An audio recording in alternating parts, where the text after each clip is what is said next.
Hello, guys. How are you this morning? It is Bible Scribe. Happy Sunday gathering. It's good to have you all this morning. Let me know in the chat if you're here. I can see who's online. As you can tell, I'm off-site this morning. So I had a weekend away with my wife, and so we've enjoyed that. And so I am in an alternate location this morning. So there's going to be just a little different, of course, but I think we'll do just fine. Hope you guys have had a great week and that God's been good to you this week, that life has been good to you. I see Stacia and Linda and Laura and Katie. It's good to see you guys. Yes, it is definitely a blessing to have a little short weekend away. It's due to unforeseen circumstances. We had planned this about a month or two ago, and because of different work obligations, we weren't able to do it. So yeah, we got away this weekend. It was good, and thankfully, my wife you know, is gracious enough to let me do this morning. It's something we talk about a lot, and I didn't want to rain on her parade at all, but she was cool with me doing this. So good morning to you, Judy Berry and Tanda and B Nichols, Tomcat. Good morning to y'all. Good to have you this morning. And just let me know if there is any kind of problem with my connection. I'm doing my best with what I have, and I hope it's going to be enough to keep a steady stream going. Yeah, Raina, it's good to see you this morning. I missed you guys too last week, and that's why I didn't really want to miss this week if there was a way to do it. Cornelius, good morning. Jason Sumner, good morning.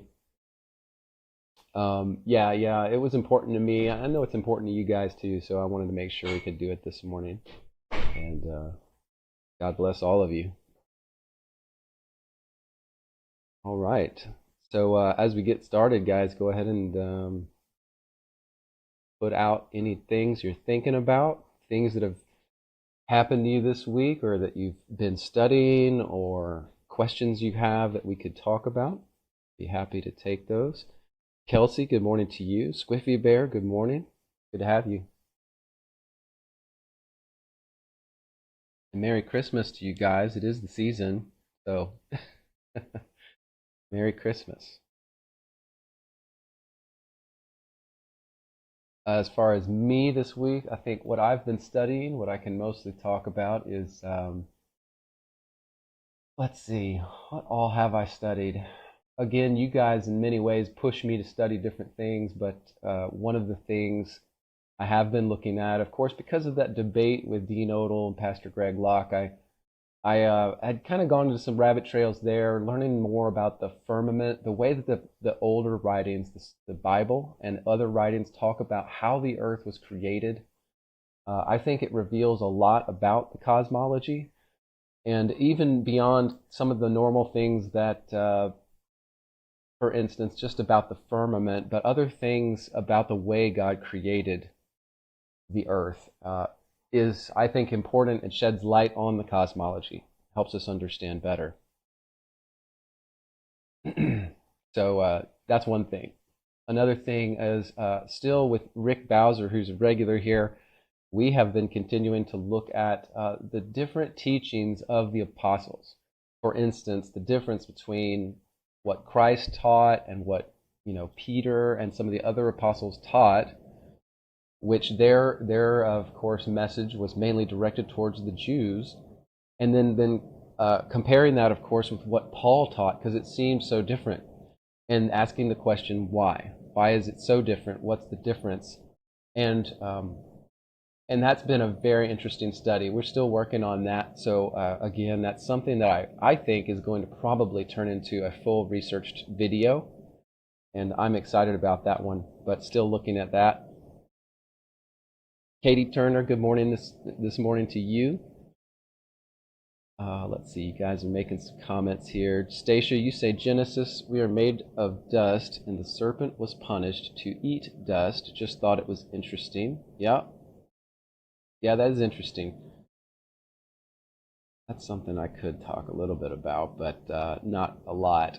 But that is definitely an interesting concept. Let me see here. I gotta get notes open so I can keep this moving forward here. Okay, so I've got that in my notes. Raina, you asked more. Can I talk more about the ether? Dean Odell mentioned it, and I really know nothing about it. Okay, Raina, I don't have a problem talking about that. It's probably gonna, it'll be somewhat short, but I can tell you what I know about the ether.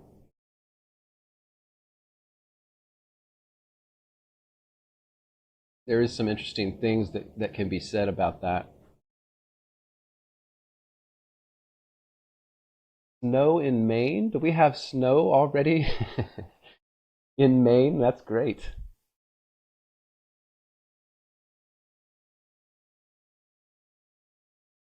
That's great. Man, I wish I had some snow. I love snow. I absolutely love snow. And I don't know if any of y'all know, but I do love to I love to snowboard. And so I've been just racking my brain is like when can I get to snowboard? When can I get somewhere to do some snowboarding? It's not easy. I'm kind of in the middle of everything, and for me to get to a mountain to snowboard on is like at least 5 hours in any direction. Just it's terrible. In the absolute worst place to go snowboarding. Okay, Linda Connor, you have a question. If Jesus fulfilled the laws, do the Ten Commandments still apply? I can answer that, Linda. I can definitely talk about that. This is coming up a lot, by the way. The topic again, and I had addressed it, long ago in other videos. I've addressed the topic of law versus grace, and what does that mean, and what happened with the law? Did Jesus fulfill all that stuff? But it keeps resurfacing. A lot of people still. I think it's because a lot of new people coming into the channel aren't fully aware of the things that I've talked about before. So I'm happy. I'm definitely happy to talk about it and go over it again. It's a good refresher, and the more I learn, honestly, about it, the more crystallized it becomes, where it just makes a lot more sense. So we'll talk about that a little bit today. Let's see. Make sure I'm not missing anything. Rafa Sieber, it's good to see you this morning, sir. Thank you for joining. Drudge Jed. That's a great name, Drudge Jed. I love that. And no, I'm not Goofyfoot, but I can go both ways. All right. So I've taught myself pretty well. My daughter and I call it swirlies, and so whenever we get on the mountain, we spend about 30 minutes or so just switching foot back and forth and spinning around, so that we get acclimated, get the feel of it again. It's like something you kind of forget when you're off the mountain for a long time, but get that feel of spinning a lot. And then after a while, you're so comfortable with it that as you're going down the mountain, you can just flip, switch foot, and all this other stuff, and it just feels natural. So that's kind of how I roll. But I'm regular foot.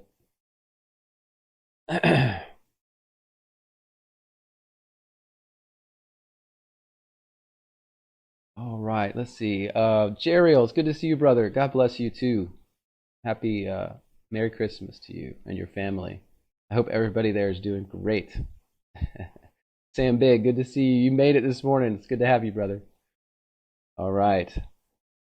Tanda, you have a question there. Is on the Trinity. Who is God talking to in Genesis 1:26?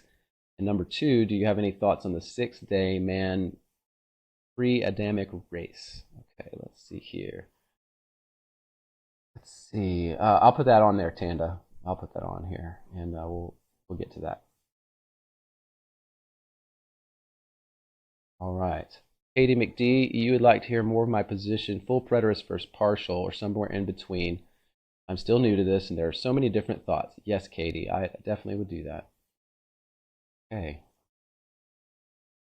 All right, guys. That to me now, on my list, I've got 5 topics, and I think that's a good number. All right, so I'm not going to spend a lot of time introing this morning, because I'm in a weird place. I feel a little off kilter. But I did want to say, for those of you on the stream that are somewhat new to my channel and new to what we do here, this live stream on Sundays is always driven by you guys. And so I take your topics live and then we do them live. I have no necessarily preparation other than if I've known and worked on the topic before. So that's how it works. And so you guys are in the driver's seat here. And right now, as of right now, I've got 5 different topics on the board that we can talk through. But that shouldn't prevent you from putting any more if you do have another thought, because what I can do is I can bank that and kind of think about it for next time. We may be able to get to it in a further live stream. And Katie Turner, I see your comment there about the hours of prayer. So I'm going to put that on my list.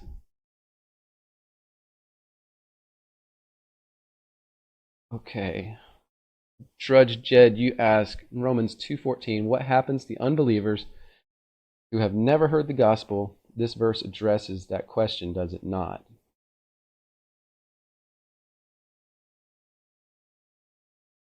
I'll put that on Drudge Jed, and we'll think about that further. Now that one's way down my list now. So we may or may not get to that today, but I do keep these and remember them for next time. So that'll possibly move over towards next week. Okay. Well, let's do it. Let's get started. I'm going to do something out of the ordinary today. I just want to say a little prayer for what we're going to do here and for you guys before we get started. So wherever you are, just bow with me if you don't mind, and let's pray. Lord God, I thank you this day for this opportunity to talk to these wonderful people, these believers that are searching for you just like me. Thank you that we can do this together. And I just pray that you give us all strength. It's a very difficult time around the world for many different people. Give us strength to weather this storm that we're in the middle of. Give us strength to pray for those around us, to still do good, still do your work for other people in spite of everything going on around us. And I just give this time this morning to you. I pray that you will guide each of our hearts and minds as we hear the things that are said and we evaluate them for ourselves. And I pray that this spurs everyone on to more discussion, more study, more research, and just for us all to continue our journey towards you. Father, you are all we care about. It's in the name of your Son, Jesus, that I pray. Amen. All right. Thank you, guys. That felt good. I probably need to do that every week. Would you agree? Oh, goodness. All right. So let's go ahead and get started. Let's see. Sam Big, you say, do I think we're living in Revelation chapter 20 or just about to be in it? Sam Big, I'm going to put that on my list. I'm just going to say briefly, well, let's see. I think Katie McD asked about my views, partial versus full preterist, and I'm going to address those both together. How about that? That'll work. All right.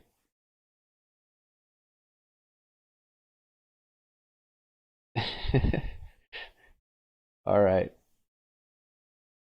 Okay, so let's get started. The first topic then would be, Stacia, you mentioned Genesis, and you said, we are made of dust, and the serpent was punished to eat dust, and you just thought it was interesting. So that is interesting, and it's an interesting thought to compare the two things and think about it. So this is, when I think of the quote, dust that Adam was made of, that God used to make Adam, there's a writing, let's see if I remember which one it is. I believe it's the Gospel of Bartholomew talks about this event specifically, whereas in the Bible we get, of course, God took the dust of the earth and formed man, blah, blah, blah. Okay, that's about all we get in Genesis, right? Well, in the Gospel of Bartholomew, I believe it is, it goes into some detail on that, and it talks about the angels that were responsible and charged by God to go and get the material quote, the dirt, the material of the earth, and bring it to God to fashion man. And so that to me also is interesting because when we're thinking about the creation and what occurred, and this is kind of dovetails in a little bit some of the things I've been studying about creation in some of these writings, where you're talking about the waters, quote unquote, okay? And the waters, of course, in Genesis 1, verse 2, the waters that were separated by the firmament, we're talking about different waters than just like you go to the pond and you scoop a bucket of water out. I call these the primordial waters, and it's only because there's a high distinct possibility that they were quite different than just normal water. Like whatever was there before God fashioned the firmament and the earth and all of that, uh, this primordial soup, if you want to call it, I don't know what it was. That's all we've got is the waters. That's all we know, really. And so it makes me also wonder, well, what was the material that God made Adam out of? It says it got the dust of the earth. Is that just dirt like we think of it, or is it something else? Is it something a little different? I don't know for sure, but it's interesting to consider, like what you're saying, okay, then the serpent is cursed to crawl among the dust, and, part of that may be also that, when we're talking about the serpent, um, you do wonder if, part of that had to do with Satan and his fall, because Satan at the time, of course, fell and was cast out of heaven, essentially. Well, let's see. I'm trying to make sure I get the chronology right. I don't want to say things that are not 100%. But definitely, Satan, because of his choice to fight against God, to antagonize God, came to the earth. He inhabited the serpent to then deceive Eve. And so the idea of him then having to eat dust because of the curse could also have something to do with that fall, right? Whereas before he's this high cherub in heaven, a serpentine type of angel being in heaven. Now he is cursed and has forced to be a part of this material world and, quote unquote, eat the dust through his life. So there's one sense in which, just the snake in general, the serpent, is cursed to crawl on the ground. But then also, if that has something to do with Satan, it also makes sense in that sense, where we're talking about his fall from heaven and not being able to be a part of that realm anymore. So that's something to think about too. But I think, Stacia, it's an interesting thing to think about, and I don't have solid answers on whether it was different, it was the same dust, but it brings all those things to mind, and then we can talk about them. So I think that's kind of cool. But I don't have any better answer than that at this point. I see a couple of you guys putting some more comments down here, so I'm going to take those and at least put them in my notes. Cornelius, you asked about Islam and the Kaaba, or Kaaba. I don't know how I think that's how you say it. Tomcat, you say possible topic, the resurfacing of the Little Hat Club being in much control of our lives. Okay, I'm going to take that as a research topic. Rafa Sieber, you have another one. Who is God speaking to in Genesis 3:22 when he banned Adam? Is it the divine council, like Michael Heiser says?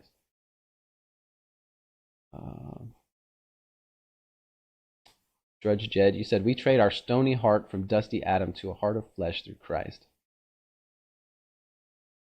God did breathe into the clay or the material, and that's one thing to think about too. And when we think about creation, not only did God breathe into man, there are other animals in which God breathed into. It's called the nefesh, the soul, essentially, the breath of God. And there are some animals that got that, and some that did not. And so that's why I kind of hold to that there's some animals that do have a spirit that is connected to them. People talk about dogs and cows and different animals like that, where there seems to be a type of consciousness there, where they're reasoning, they're thinking, even though it's not the same as a Christian. But I tend to feel like that's the difference between that and, say, a bug. You know, there is a spirit in many of those animals. It's the breath of God, that nephesh, that is occurring there, that's inside that creature. And so I think there's a difference between a lot of those creatures and just lower forms of animal. Katie Turner, you say if the waters that were separated by the firmament weren't waters like we were thinking of them, why were the flood waters that were released by the opening of the heavenly gates actual water? Well, Katie, that's an interesting discussion too. I think what we're talking about when I talk about the primordial waters is essentially the material that it's so big. Like, I don't even know how to totally describe it, but everything that was there before the earth was created. So I don't even know what that is. You know, we have no way of really knowing what that is. Now, when God says he opens the floodgates of the deep in Genesis 6 and other writings, of course, as I've been reading, I don't know whether we can say that that is him allowing those waters, those primordial waters, back into creation to flood it. I don't know if that's true. It could be. I'm not saying 100%. I just don't know for sure.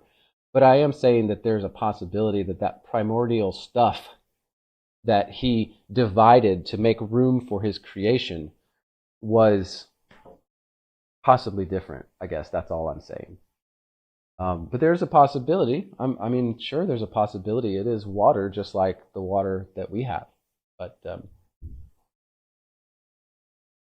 to me, the fountains of the deep and the waters above could be, and it sounds like the way it talks about it in different writings. And I'm talking about Enoch and Jubilees and Jasher and the Bible, because that's what I've been reading, all those and more. But it sounds like there are storehouses of rain. There's storehouses of water above. And then there's fountains under the earth built into the kind of the underworld, if you would. The deep ocean waters, all this stuff. And so for me to then equate that with the, quote, waters that existed before creation, I don't know if it's the same. But I'm not, your guess is as good as mine, really. So I try not to say things that I don't know for sure. There's some things that are unknowable. So,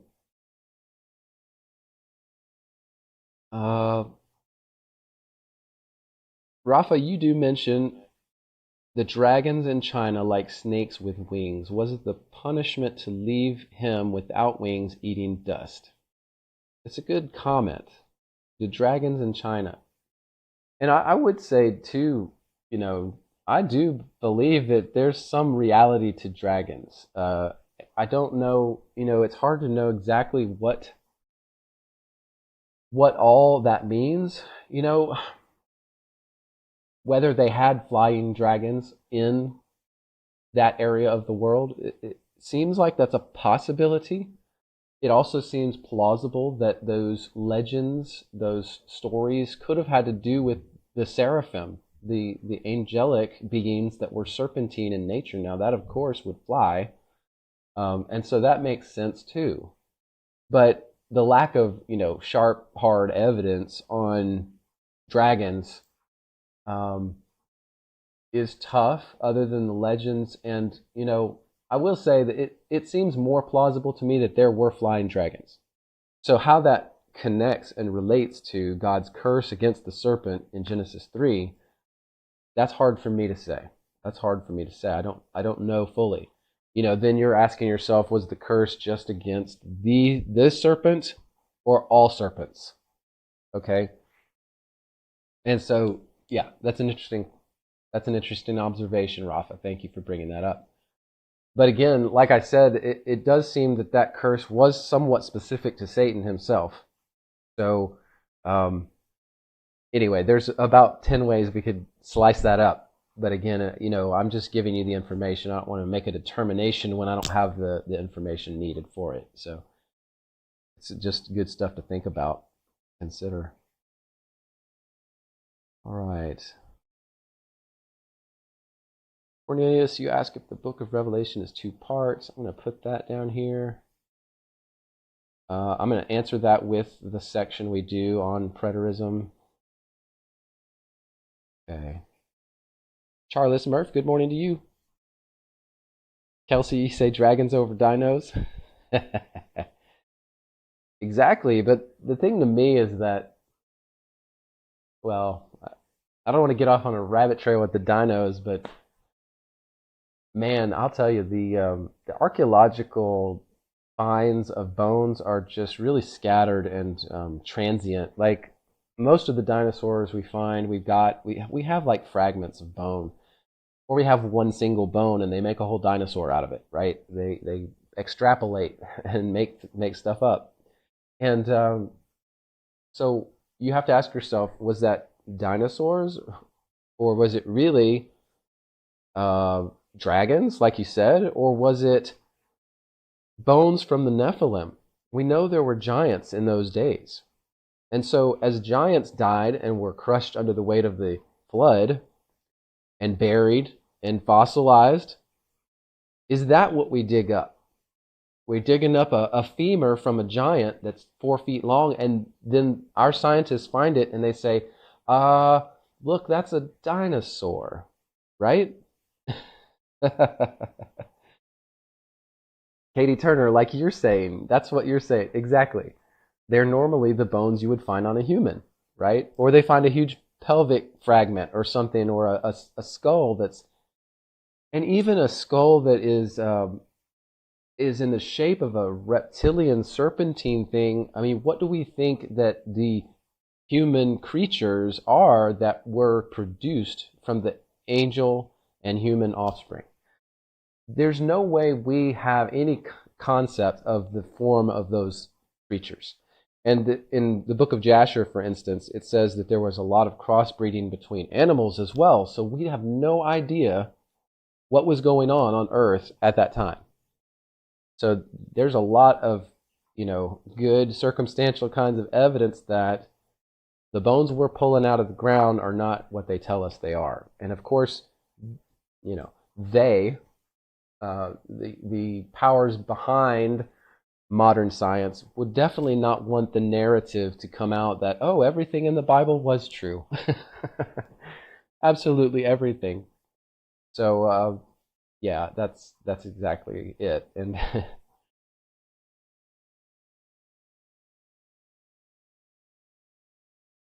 so anyway, guys, yeah, that's good. I think that kind of covers, Stacia, your discussion there. We're kind of gotten now into the different things, um, but that's really cool. So let's see. Raina Waddell, I think I'll take your topic next, and we'll move on to that. You asked if I could talk more about the ether. You say in that flat Earth debate that most of us have seen now, Dean Odle mentioned the ether, and you really know nothing about it. So I'm going to have to talk from the cuff, and just kind of tell you what I know about the ether. So the ether is a concept that was around in physics for a long time. I believe even, if I'm not mistaken, Isaac Newton wrote some things about ether. And so it's, as people started putting together ideas on physics, Isaac Newton being one of the primary movers of that field of study, they started, honestly, the concept of ether may go way back to the times of the philosophers before Christ, like Aristotle and Plato. But don't quote me on that, but I think that's true. They talked about things like the ether. So as physics was studied in our history, they realized that there's a lot of things that are unexplainable unless there's something else moving and working in the world, in the universe, than just what we see. Okay, so the ether was how they explained this. They saw it as a fluid-like substance, of course, a very light fluid that moves through everything. It moves through air. It moves through. It is a invisible mover of different things and causer of different things in the world of physics. and that they thought it was obviously a real thing. It's just invisible. So this helped them explain, as they tried to explain different physical occurrences in the world, they would refer to the ether. And it actually, up until about the time, as Dean Odell said in his presentation, about until the time of Einstein, the ether was a very well-known and accepted concept by most physicists. And what happened was, like Dean said, when Einstein came along, he kind of denounced all of that, and his mathematics that point to relativity as a concept, the idea that perception drives measurement in the physical world via light and distance and all of that, and speed. He essentially destroyed, or intended to destroy, the concept of ether. So that no longer did they consider some invisible mover of things. Instead, it removed that out of the equation, and it all went to distance, light, movement, and all of that, and gravity, of course. And so that's really where ether comes from. And if you read stuff from Isaac Newton and physicists all the way up until the 20th century, you'll see stuff about the ether. And it's usually spelled as Katie Turner is spelling it there, Aether. I personally believe that the ether is real. I don't know if in the past it has been truly measured or truly explored and experimented with, but it seems to be a reality. It seems to have affected the Michelson-Morley experiment. They said it did at the time. But anyway, so that's really what the ether is. And by the way, even now some scientists still believe in it, but it's such an anathema in science that those scientists usually hold that and don't publicize that belief, because they are then looked down on by the overall community of science, which accepts all of Einstein's theories. And so that's really what has happened. And that's why nobody talks about the ether anymore. And that's why you're not taught about the ether in your school books, because it's not the current prevailing accepted theory. And all of it is theories. All of Einstein's work is formulas on paper napkins. You must realize that all of Einstein's work and subsequent physicists is mathematics based. It's not based in reality. And that's one thing I always talk about, so that people understand. We grow up being told that science is telling us the laws of the universe, the way things work. But in reality, what we're doing when we go into science and we create mathematical equations that we then test and we see if they work, what we're doing is we're creating a man-made pattern that in the cases that we test seems to match some of reality. It seems to describe reality well enough, not perfect. No math is ever going to perfectly describe reality. But what they do is, once they get to a model that describes it well enough, they use it as a predictor for future outcomes. And then at some point, they feel so confident in that, they call it a law, but it's not a law. It's just, we've made a pattern that seems to work in many cases, and so we use that pattern. And the reality is, like I said, with Einstein, and then all the physicists that have come afterwards, even up to the quantum physics level, all of it is mathematics based. It's all mathematics based. And so we have to acknowledge that. Yes, Katie Turner, we have been taught to equate mathematics with reality. If I have one apple and I have another apple, 1 plus 1 equals 2 apples. The reality is, real apples, they're not the same. So it's not a true one-to-one comparison. They have different shape, different density, different depending on where they were grown and what soil they were planted in. There's so many variabilities to that 1 plus 1 with apples doesn't always mean the same thing.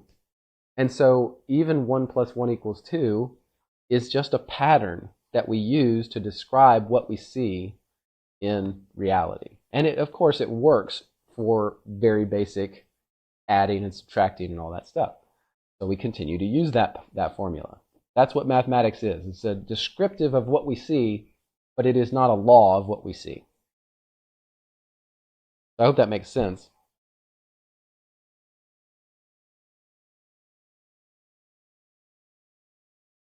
So I hope, Raina, that helps you understand a little more. Yeah, you say, thank you. I'm going to explore more on the ether. It takes a lot of discernment to sort through all of the opinions that are found online, and I trust you.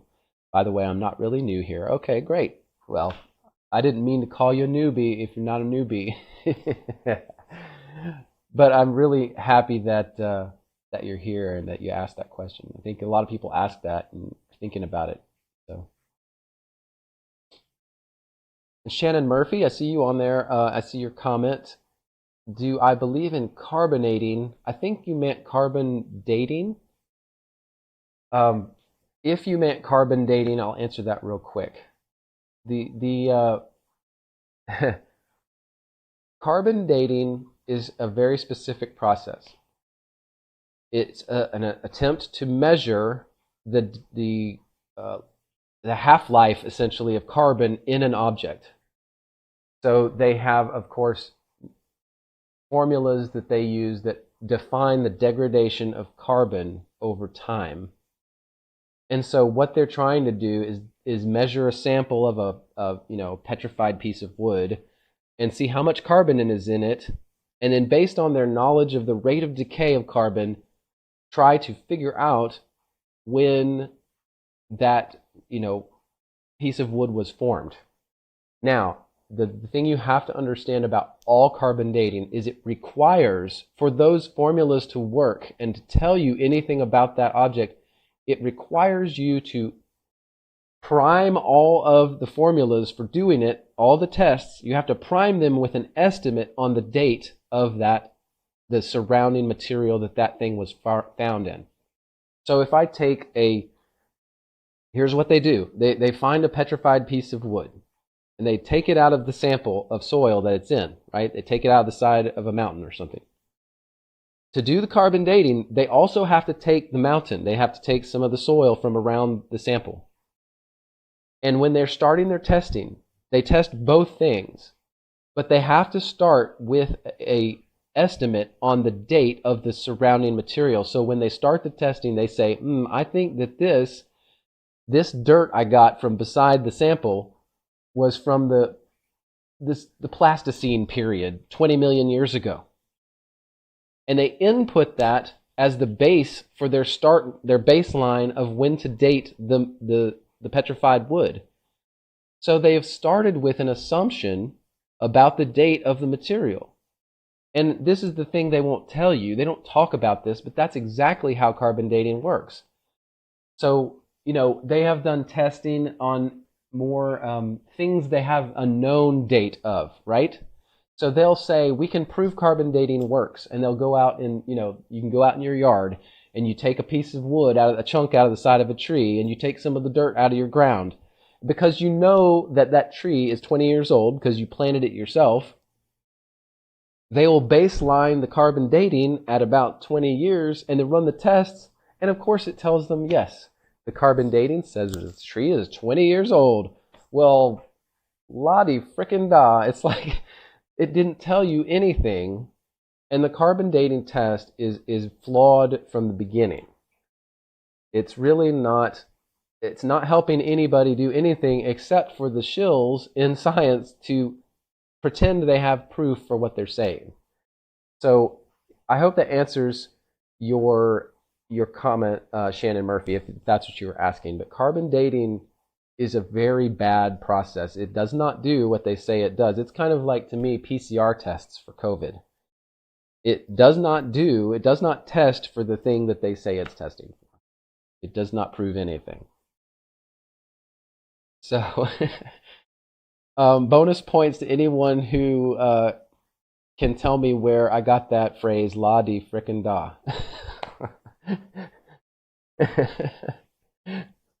Oh my goodness.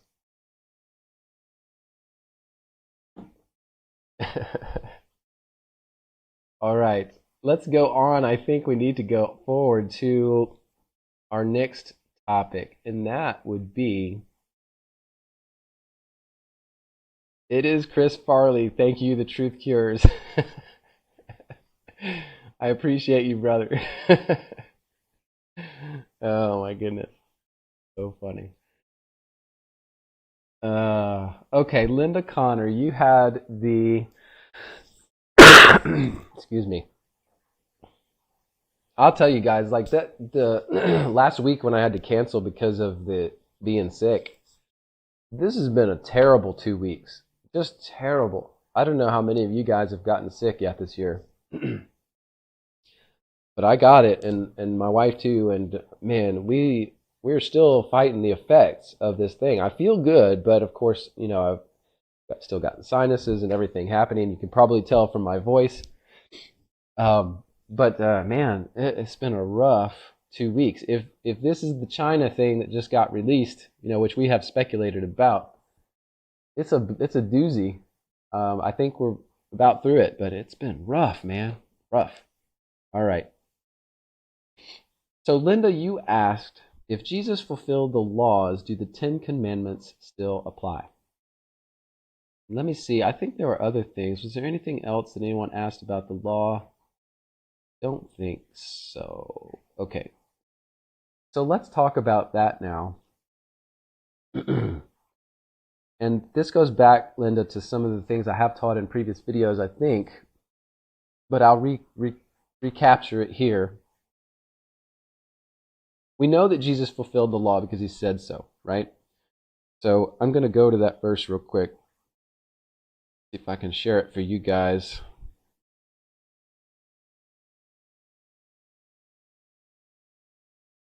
Come on. There we go. All right. Let's see. Prophets.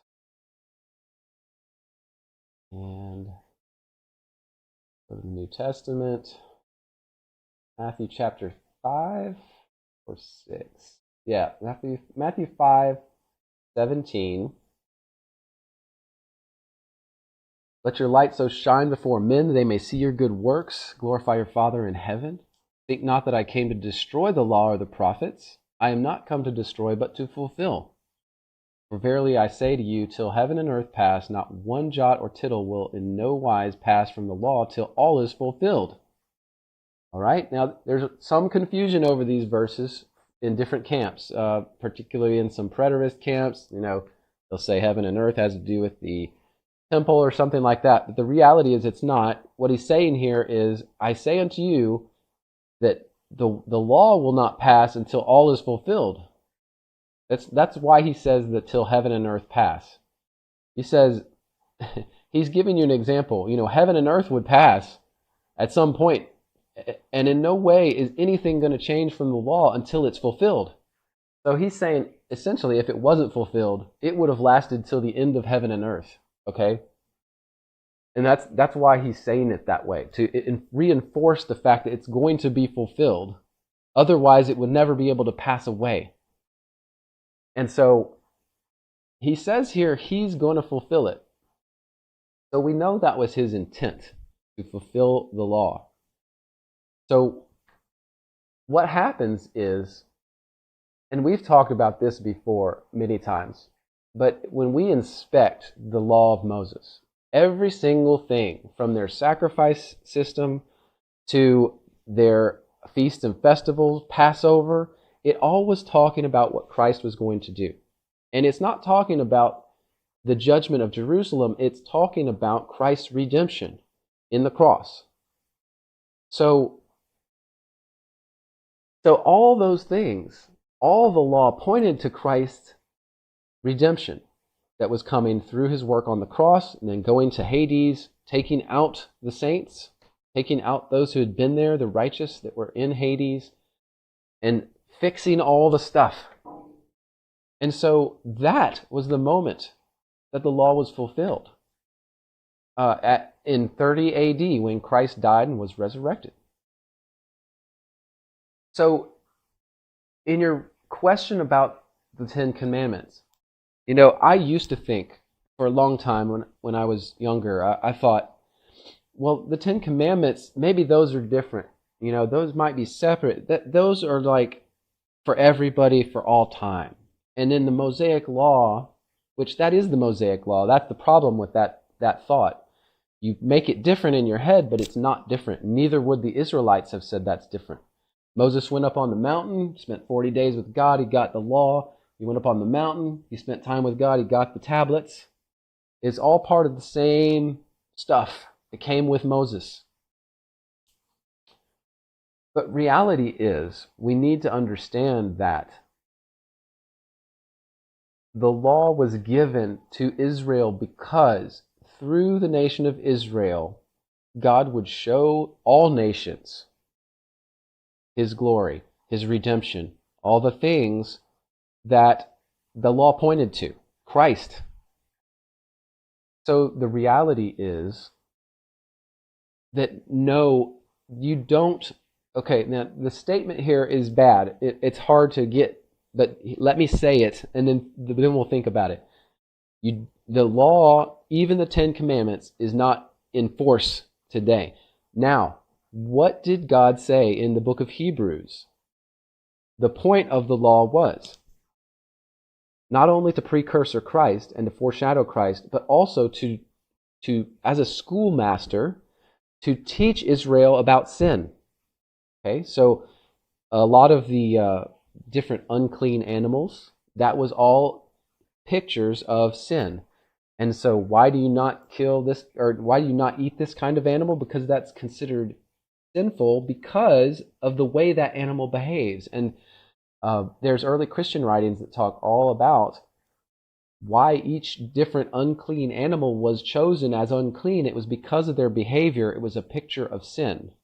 For instance, the weasel is talked about because it changes its sexuality, in a sense, from male to female at different times during its life.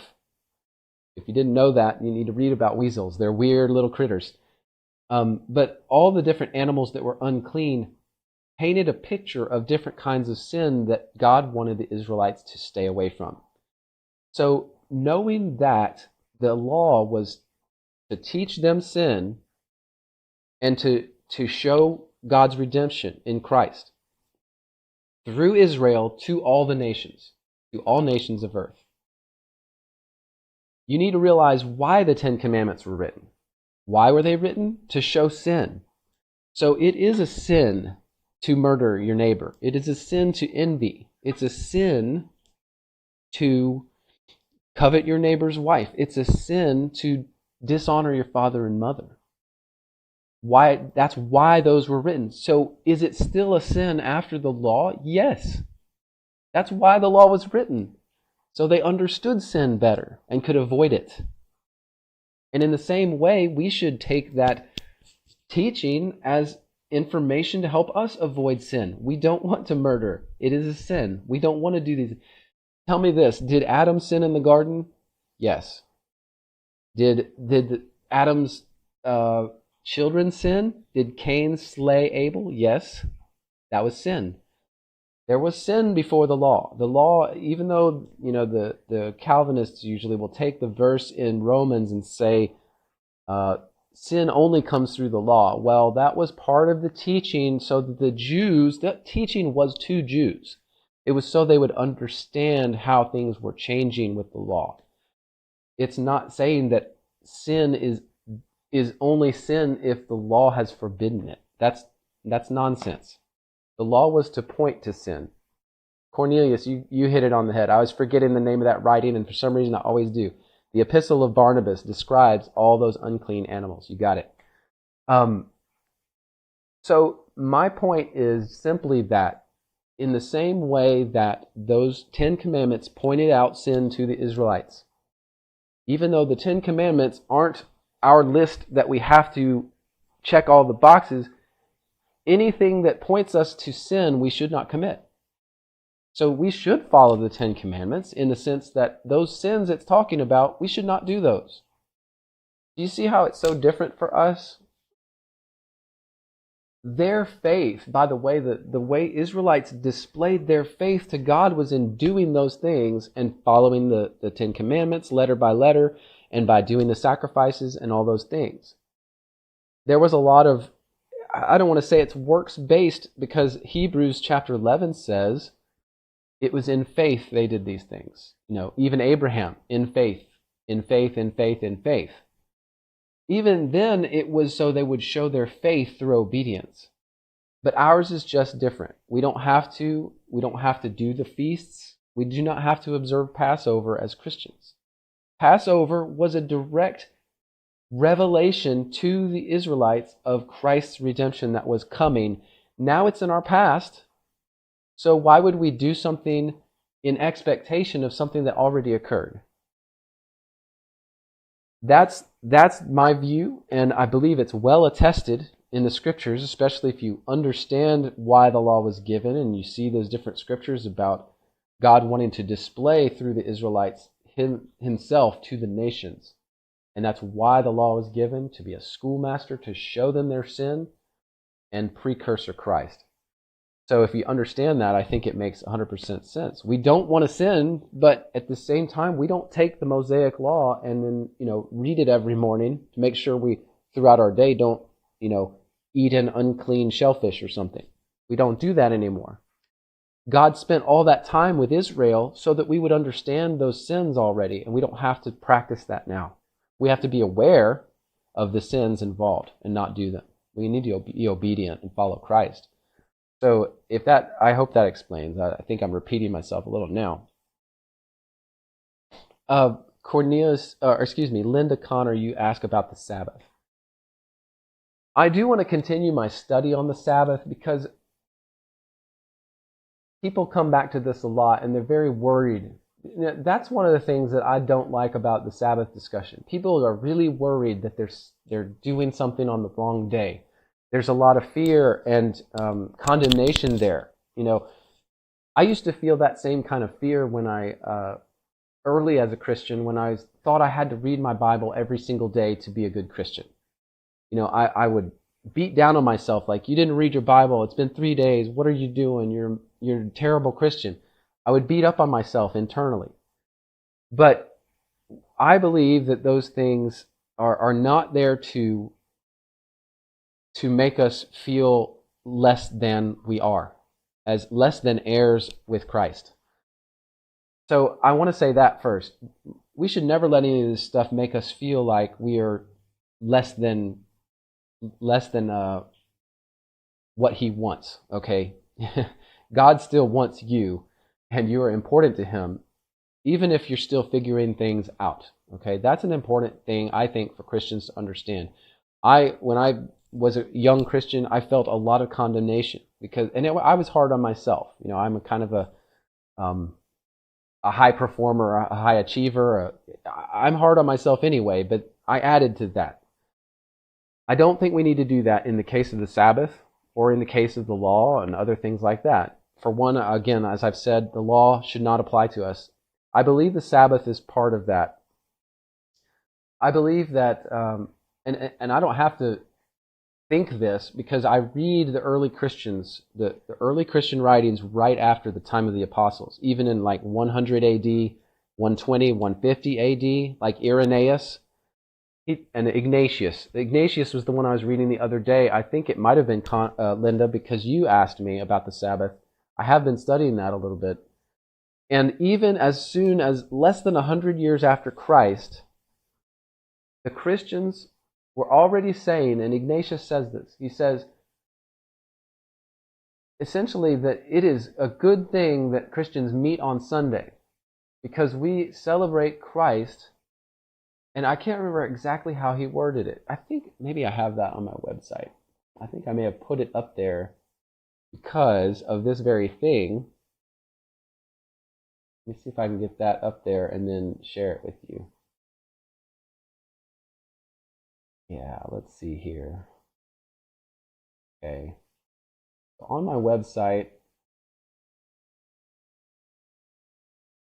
I have this page on Mosaic Law. You can get to it from the home page if you do want to come back here and look.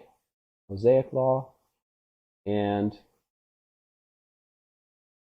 Here is the Sabbath section. Here's what I was talking about that I had read. I put it up here because I thought it is good. Therefore, if those who were brought up in the ancient order of things have come to the possession of a new hope, no longer observing the Sabbath.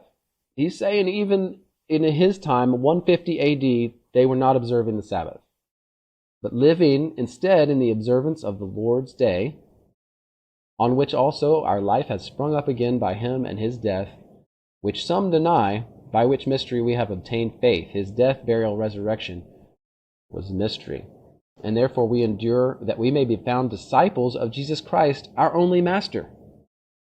So Ignatius here reinforcing that Jesus Christ was their master, not Moses, not Abraham before him. Jesus Christ was our teacher and our master at this point for Christianity.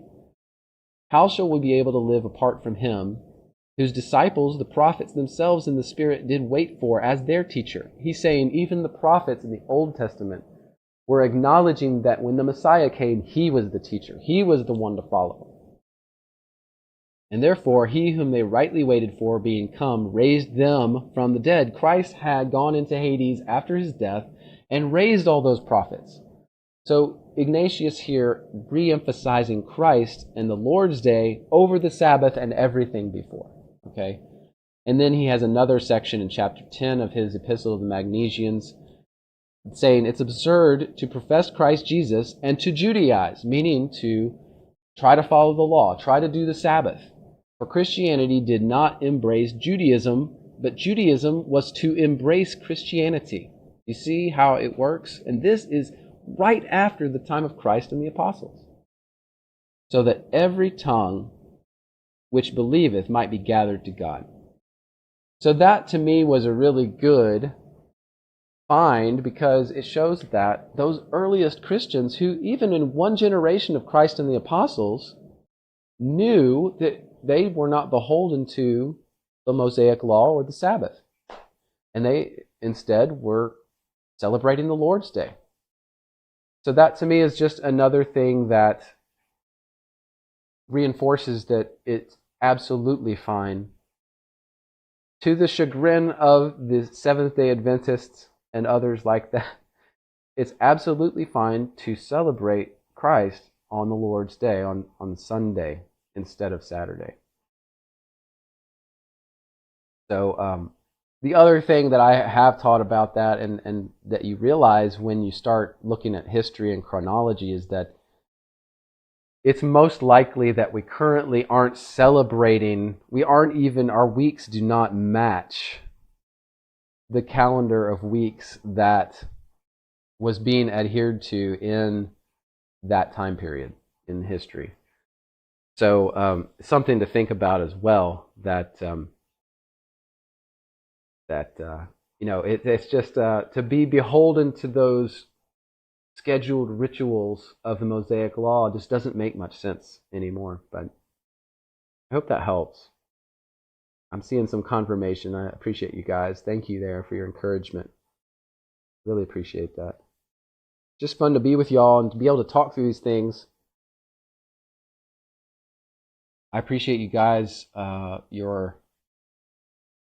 connection here and your discussions that brings as much to this experience for all of us as what I'm doing. Drudge Jed, I see you say the dialogue with Trypho, and I'm going to have to scroll back to that. Hold on. Dialogue with Trypho from Justin Martyr really explains how we don't do sacrifices, feast, Sabbath, circumcision in great detail. I recommend it. Excellent. Thank you, Judge Dredd. That's a hard one to say if you're not ready for it. Drudge Jet. Yeah, okay. Perfect. Yes. Justin Martyr. He's another one of those really early Christian fathers, church fathers, that is just great to read. Just really good stuff.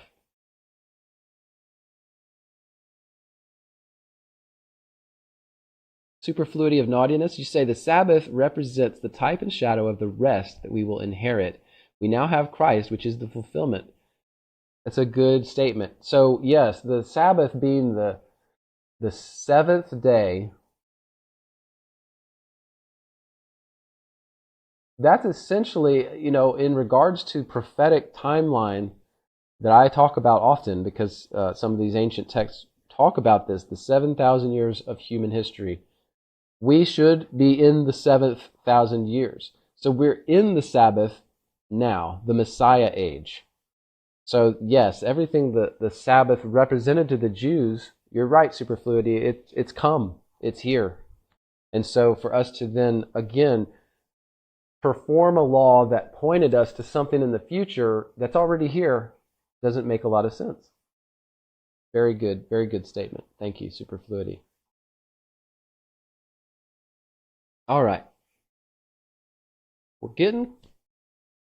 Let's see, we've gone an hour, so let's move on, I think, to the next topic. Let me see what we've got here. I'm trying to just keep an eye on the time. All right. Tanda, you have a question. You mentioned a question on the Trinity.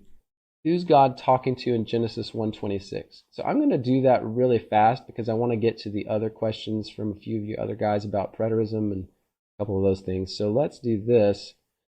Let me get this back on the screen. You mentioned Genesis 1:26, so let me go there. Genesis 1:26. And God said, "Let us make man in our image, after our likeness. Let them have dominion over the fish of the sea, the fowl of the air, over the cattle, over the earth, and every creeping thing on the earth." So God created man in his own image. In the image of God, he created him. Male and female, he created them. This is a hard one. I'll just say right off the bat, there's been times in the past where I thought I knew better than I think I did. And I'm the first to admit when I'm not 100% sure on something, so let me do that right now. It's tough. And are you the one that mentioned Michael Heiser? Was that was Rafa, I think. Yeah, that was Rafa who mentioned the Divine Council and Michael Heiser, which, by the way, I do like. A lot of Michael Heiser's teaching is very helpful, but I do not agree with Michael Heiser on everything. And in some regard, I don't like his idea of the divine council, the way he describes it, because it kind of puts God on some kind of even playing field with the council. And I don't agree with that at all. Now, I think he's more like a king where he has, a council, if you will, that helps him. But he is the king. He is the Most High. There is none beside him. So I just want to reinforce that, because I think Michael Heiser's ideas go a little too far in kind of into a pagan idea of multiple gods almost. Now, he doesn't say that, but I'm just saying the sense I get from the teachings of Michael Heiser is it takes me a little too far down that road. I like still considering God as the Most High on the throne. And yes, if there's a council of highest order angels that he uses, that simply means there's some really high order angels that he commands and that they work directly with him. So that's all I would say to that. So Tanda, though, in your question, Genesis 1:26, who is the us? I think that's what everybody asks here, right? God said, "Let us make man in our image." Now, of course, Trinitarians will say this is the Trinity at work. This is the Spirit and the Son, Jesus, and God the Father sitting Indian style around a bonfire and deciding what they're going to do, right? I don't mean to be mean. I'm just being funny and silly. But what I think is more apt, and is as I've read more ancient texts, and this is including Dead Sea Scrolls, and I think, like I said, the Gospel of Bartholomew has some of this in it. And then when you see Jubilees, the book of Jubilees talks about the angels of presence around the throne of God. Okay, so this to me sounds a lot more like God and those highest order angels, where he is planning to make man, and he tells them, "Let us make man," essentially when he's talking to this group, in the image of what? The word here, God, in the beginning of verse 26, and God in 27, that's the word Elohim. And of course, most of you probably know, but the word Elohim is a generic word in Hebrew that means spiritual being. Okay, and Michael Heiser gets that totally right.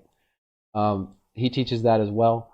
But so anything from God to an angel to a demon to a ghost of a human spirit to anything in the spiritual world that's a being would be called an Elohim, and is called Elohim in many cases. Now this, of course, because of its proximity to the discussion of God and creation, we can rule out all that stuff, but at least we can say that it's definitely God and possibly some of these highest order angels that he's about to tell, go down there and get that dirt from the earth and start helping me to fashion Adam. Okay? And by the way, there's no problem, by the way, in saying that God may have used angels or angelic powers to do things in creation. What do we know from John 1? That Christ was instrumental in creation. In fact, Christ presided over creation. Through him, creation was achieved. So, we have to understand how God works. God the Father rarely just steps in with his mighty arm and does stuff. Most of the time, he commands, and it is done, because he has that authority. So you have to understand that concept. It's a little less prevalent in the Bible, unless you're very familiar with the whole Bible. But then you open these other writings, you start seeing that. It's more like there's the king, he's commanding. Christ is his chief authority. He commands, and even in the Old Testament, he commands Christ, and Christ does things for him. Christ, of course, became human, wrapped himself in flesh to become human, and then do the things he had to do for redemption. But you see that over and over again, that God commands, and it is done, because he has that authority. So that's the thing I think in this Tando about, I don't think this is the Trinity, although Christ obviously was probably present here. The Spirit was probably present, but I don't think this is any kind of specific support for a Trinitarian viewpoint. This is just God talking within his top level of doers and then making commands and having them done. That's what I believe that is. And because when he says, let's make man in our image, the image of Elohim, as we've talked about in the past, I believe that the bright nature of Adam speaks to that. He was made in a special way, and before the fall, he was like those beings in a lot of ways, like the Elohim. And then when he sinned, that he realized, he opened his eyes. Well, he had flesh eyes. He opened them. He saw he was naked.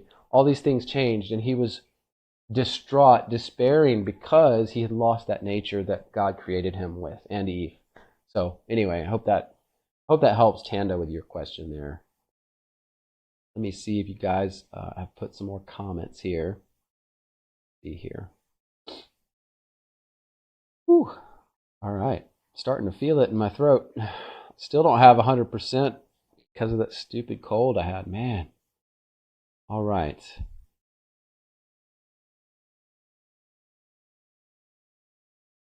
Rafa, you mentioned the quote, explaining away of the our image type of mentality.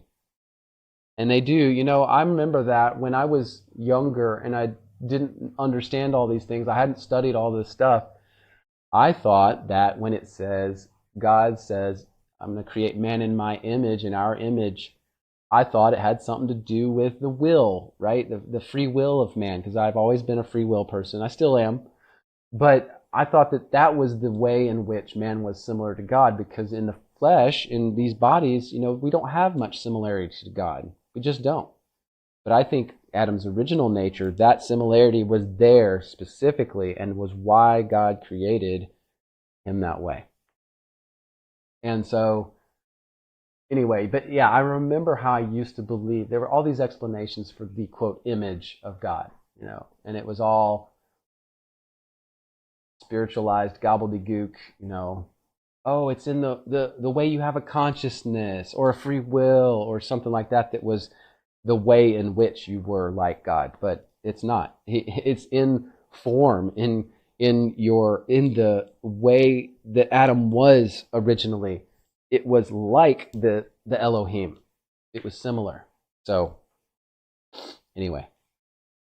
Whew. All right. I think now I'll move on to this final topic, and this will be our last one for the day. And that is Katie McD, Sam Big, and Cornelius. I'm going to wrap all you guys' stuff up, I think, if I can do it. Katie McD, you said, I would like to hear more of your position on full preterist versus partial, or somewhere in between. I am still new to this, and there are so many different thoughts. Yeah, there is a lot. It's a lot. It's overwhelming. I get it. And then Sam Big, you asked if we're living in Revelation chapter 20 or just about to be in it. And then Cornelius, you said, is the book of Revelation 2 parts, like chapter 1 through 10 and then 10 through 21 being 2 parts. So let's see if I can do all those real quick. Not real quick, but kind of together. So Katie McD, I'll try to re-summarize my position so that anyone who's new will kind of hear that. I call myself a partial preterist, and that's mainly because I just wholeheartedly disagree with full preterism. I feel like when I study the full preterists, they want everything to be done in 70 AD, and so they cap it there. They've made that decision, and then they go back to Revelation and retranslate it to their liking using metaphor and allegory to make everything fit into the time essentially between Christ's death, burial, resurrection and 70 AD, a 40-year time period. They squish everything in there because in their minds they're thinking it has to all be done. It has to all be done. And I'm still a little unsure why they have to have everything done by 70 AD. Yes, the Bible does say there would be no more prophets, but it doesn't say that the prophecies they prophesied would not last past that time period. And what I believe we have in Revelation is most of Revelation up to chapter 20 is really about the time period between 30 and 70 AD. And so most of that, all the judgment, everything about Israel and Babylon being judged, is mostly wrapped up in that time period. However, it says then, and it's just as anyone would do. Let's just say you were giving someone a view of the future. You might say, and let's say you were God, you knew the end from the beginning. You would say to them, well, here's what's happening in your time period. You'd spend everything that related specifically to them, you would be like, most of the time I'm going to spend being going to be telling you about that. And Revelation 1 through 20 is that. He's telling them all about the judgments coming in Jerusalem and that time period, how the Romans would come against them, the judgments that would be exacted, how the nations would then be a part of all of that, which, by the way, I've learned more and more and more about as time has gone on since I've become a preterist. And the, quote, judgment against the nations is something that's incredible. I have a recent video that some of you may have seen already that's called The Progression of the Pagan Nations. And I believe that judgment, not only against Jerusalem, but then against all the nations, was still occurring even after 70 AD, even up until the time of the end of the Roman Empire. I see the hand of God through all of that. It's really amazing once you start unraveling some of that. But that video does help a little, I think, shows you some of my thinking on that.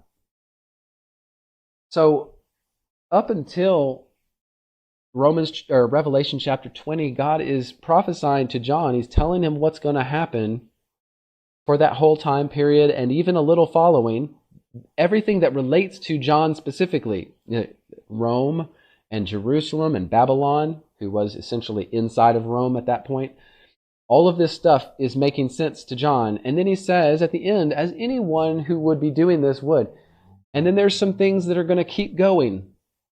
And so he talks about, in Revelation 20, he talks about the 1,000 years. Because all the people in John's time, John himself, anyone who was going to be martyred for their faith was going to be raised to reign on thrones with God in heaven during the 1,000 years. So of course that ties into the vision. And why? Of course he would want to tell John about that. But that lasted 1,000 years.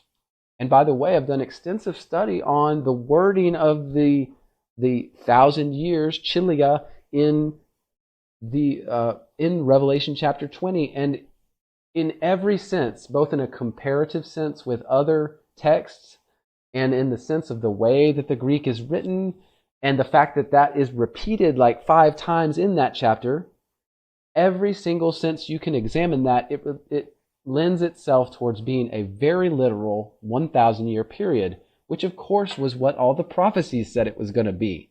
Not a forever time period, and not a small 1-year period, which is what most full preterists say. So in that sense, I take that very literally, just as the Bible portrays it, the book of Revelation. So to answer some of your question, Katie McD, I believe that 1,000 years has occurred because we're beyond 1,000 years after Christ at this point, and that we are in the midst of what we call the little season, where Satan is released because that 1,000 years is over, and that we are now seeing that on earth play out, and he is working against the kingdom of heaven. And so that's where I feel we are. Now that differentiates me from pretty much every other belief segment out there of the preterist persuasion. Now, most full preterists will say all that's behind, where, the current world as it is going to go on forever, which I do not believe. I believe in what Revelation 20 says at the end of the chapter about the final judgment. I believe that's in the future. But they say all these things that have already just happened, everything in there has happened. There's nothing else. Essentially, some people are driven from that thought viewpoint to think that there's nothing left for Christianity in general, that there's nothing else we should worry about, that even some of them say Christianity's over with, which is, to me, a very horrifying perspective and totally wrong, and not something that's taught by any of those. Any teacher in history, we can look back, they didn't teach that. None of the Christians or otherwise. So we can't pretend that that's the case. And that's why I diverge so heavily from those viewpoints.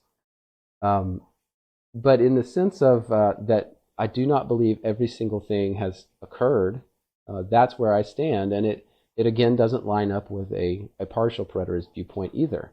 100%. Some of the partial preterists believe that Christ is going to come now in our future here, and I'm not on board with that. Although I think he may be involved at the end, I don't know that we should expect him to do the things that the rapture teachers say that he's going to do. That to me was all part and parcel of the resurrection that has already occurred, and it's what the Jews were looking for when they knew the Messiah was coming, and that's what Jesus did. He redeemed those who were waiting for resurrection in Hades. So that to me is where we are. I hope that Katie McD, that helps you understand my perspective. It probably doesn't answer every question you've got. Like you said, it's overwhelming. There's a lot. And I wish I could. It's one of those things where whenever someone asks me the question, I wish that I could just download about 3 hours worth of talking into your brain at once so you understood perfectly where I come from and why I say the things I do. But it's one of those things that will take time to kind of get a handle on if you want to go further there and really study through. But I think that gets it. Let me see if there was anything else that you guys mentioned. I think I answered Cornelius. I do not believe the book of Revelation is split into 2 parts. I think I've heard some teachers that talk about that, but I just don't agree. So I see it as a contiguous story line, if you will, from Revelation essentially 6, where the seals start, I think it's the seals, start opening, to Revelation 19, where even the 2 witnesses have been talked about and everything else. And Christ has essentially judged Babylon, right? So that's how I see that. I do not split the book. And I do not think the book reiterates itself. There's a lot of teachers that teach that. I do not believe that.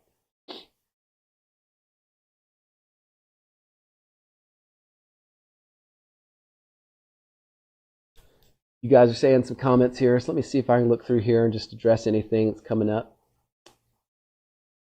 Stacia, you say a good fulfillment scripture is Luke 21, 20 through 22, especially verse 22. Yep.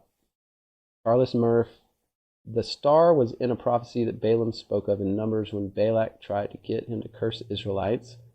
He told Balak he could not curse what God had blessed. Okay. Lou Fisher, good morning to you. Didn't see you there yet, but good morning. You say you're full preterists and you do not all, and full preterists do not all think that it was all done. I think many full preterists are still trying to work it out. Gotcha, Lou. And that's fine. I don't have anything against full preterists, but there's some things that some of them say that are just cuckoo. So I just would be careful of some of that. Some of that leads to like an Israel-only type view, that the Bible only has to do with Israel, and some stuff like that. It's just so wrong in so many ways. There's many facets of the Bible in the prophets and otherwise that talk about the Gentiles being included. So it makes no sense to have an Israel-only position. And you mentioned CBV view. I see you guys mentioned that. Yeah, I do not agree with that. Or the IBV view. I don't agree with either view. They act like it's a either or, but it's really not. They're both wrong. Rafa, you think we need a better name? I don't know what to do, what to call it. We'd have to think about that.